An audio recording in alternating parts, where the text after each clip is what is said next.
Disappointing, obviously. We like to win our home games and move on to game 5 and throw it up and see who wins, but it didn't happen. I told our players that hold their heads high. Good learning experience for us. We're growing. I think this was not a brutal loss. I've been in brutal losses before. This isn't even close to a brutal loss.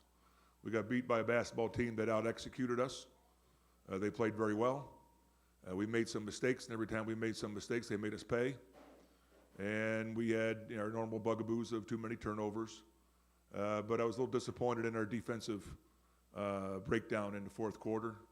When the game was being decided, we made way too many mistakes. They get the same thing they got in game 1 and game 2. They got the open looks with nobody on them, and they made the shots. Give them all the credit in the world.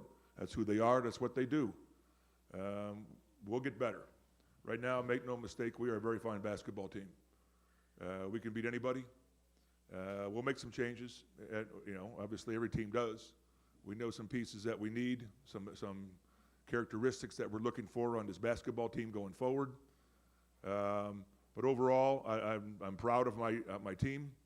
I hope they are proud of themselves and all the people that, especially in the front office and all associated with the basketball team, all the work they put in this year to make this a success. Last year I sat up here after the last game and talked about our launch year last year and how it went so well and couldn't have expected to go any better. This year was the same thing. I kept saying year 2 of 3, we had a chance to compete for the championship. We didn't get it done. And that's what I was talking about at the start. We have to learn. A lot of times you have to go through adversity, or both personally and as a team, in order to grow. And I think there's a lot of individuals in that locker room on our side that realize that they could have done more this year from start to finish for our team to be even better than we were, and that they have to work on things in the offseason individually that will fit in how our team is structured going forward so they can contribute next year in a much bigger way. Whether you're a bench player or a starter, there are no exceptions, including the coach. So I think the optimism is there on my part, and I think it's on the players' part too. They know it. They know they're a good basketball team. They know what they have to clean up. And then we'll see. We'll throw it up next year and see how it goes. I told them it's going to hurt tomorrow more than it does right now. And in 2 weeks now, they're going to be pissed off at each other. Not at each other. They're going to be pissed off at themselves because each individual could have done more to make this happen. And so after that, get over that little anger at themselves, then, okay, let's get back to work. And I think that we have that kind of group of people. A lot of players are thinking of staying in the United States and working on their game and staying here in Las Vegas to support the town.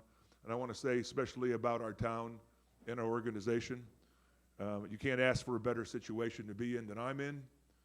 And our players, they know that also. I think the fan support, we know what our MGM does for us. It's fantastic. But our fan support this year was phenomenal. You experienced it, those from out of town, even from the Washington Post people. You experienced it, what a great environment this is. They want a winner. We got one. Now we got to prove it. Go ahead. Sam Gordon, Las Vegas Review-Journal. Bill, what are you hoping your team can take away specifically from this series and playing against a team like Washington that has cohesion, execution, things like that, composure in Well, the first thing we'll take away is that while we got beat and they beat us, okay, we also beat ourselves. We had close games that we could have won if we limit our mistakes. We have to get all players, playing at the same energy level. We know what happened to us, okay? So that's why we can't hang our heads, because we know that it's a learning experience. And I think going forward, yeah, we're all excited about this situation. Ed Graney, Review-Journal, they credited mostly Deladon to what happened to A.J. Wilson, 4 shots. What do you say what happened? Yeah. Deladon? You believe that? I'm asking you. You're the coach. They said it was Deladon. Yeah. They'll pat themselves on the back every day. No, Asia, I think, hit a wall. I think she just got the whole season just came crashing down on her today. Her energy level was nowhere near where it needed to be in a game like this. I don't fault her. She's a young player. But she also realizes, I hope she realizes that, you come into the season. She had an injury last year overseas, but she got over that one. But came in and not in the top condition. Throughout the course of the season, she didn't work on her conditioning or on individual characteristics of her game that's necessary to compete in this environment. I don't think she understood how hard this is on both sides of the ball. And I think that just wore on her, and it came crashing down on her today. She wasn't able to provide that energy out there. You saw the difference between Asia's energy and Hamby's energy.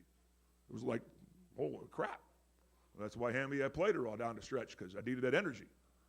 When Asia plays with energy, all her instincts take over. Today it wasn't there. It was nothing that Washington did. I don't give them credit for that. Give them credit for winning the game, but no, Asia was their own enemy today. Bendall, High Post Hoops. And by the way, I'll live and die with Asia Wilson all day long. What impressed you most about Liz in these 2 home games as your focal point, putting you in a position to be close with Washington? I thought Liz played a solid team basketball game.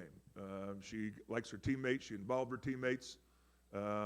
She's mad at herself for missing some easy ones that could have turned the tide of the game. That's a good trait to have for a player, that you take responsibility, which she does. She knows that she's counted on every game, especially in big games, and she showed up in big games. So, I told her at the start of the year, that we were 2 alike kind, and we are. I told her that go through this year, I think you're going to have the greatest experience you ever had in basketball. Even though we didn't win, I think she did. If you ask her when she comes up here, I think she's going to say this was phenomenal for her, and she's really excited about coming back. Coach, you mentioned that you would be making some changes and that there are some missing pieces both on the court and off the court. Were you thinking about this throughout the season, and what are those missing pieces?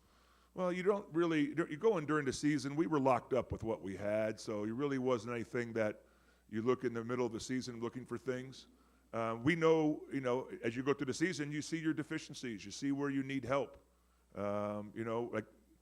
And Lindsay Allen got hurt this year. I mean, she would have been perfect for us. She could have fed the post. She would have pushed the ball. She would have dished. She's a great passer, great vision. So that's, she's out there coming back next year. So, but as other free agents, it's a good free agent year for things that we need. But that's a subject for a different day. Let's just stick on to what happened today and in this series. Thanks a lot, Coach. Cool. Coming up for the Aces, Liz Cambage and Tamara Young.